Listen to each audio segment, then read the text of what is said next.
কা বিৰুদ্ধে আজি অখিল গগৈ ৰাজপথত এক ধৰ্ণা কাৰ্যসূচীত অংশগ্ৰহণ কৰে। তেওঁ কা নালাগে কিয় নালাগে সেইটো বিষয়ে সকলোকে অৱগত কৰায়। বিদেশী নালাগে কিয় নালাগে আপোনালোকক কা কিয় নালাগে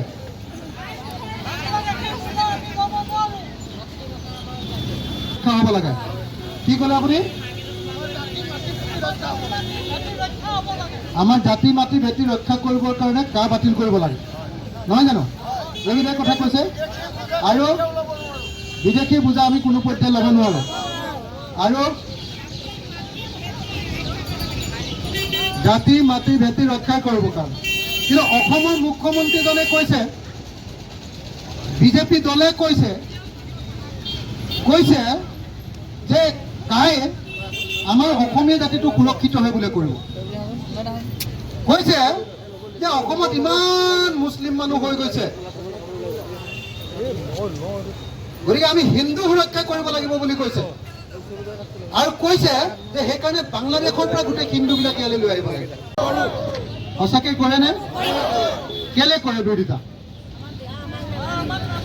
কেলে কা কিয় নালাগে কেলে নালাগে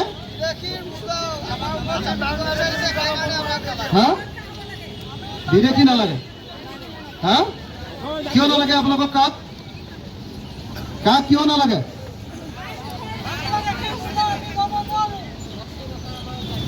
হ'ব লাগে কি ক'লে আপুনি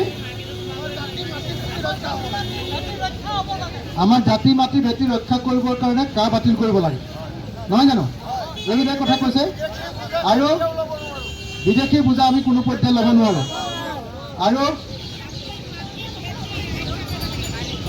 জাতি মাটি ভেটি ৰক্ষা কৰিবৰ কাৰণে কিন্তু অসমৰ মুখ্যমন্ত্ৰীজনে কৈছে বিজেপি দলে কৈছে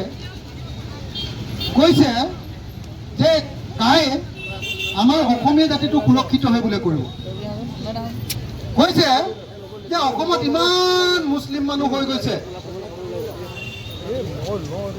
গতিকে আমি হিন্দু সুৰক্ষা কৰিব লাগিব বুলি কৈছে আৰু কৈছে যে সেইকাৰণে বাংলাদেশৰ পৰা গোটেই হিন্দুবিলাক ইয়ালৈ লৈ আহিব লাগে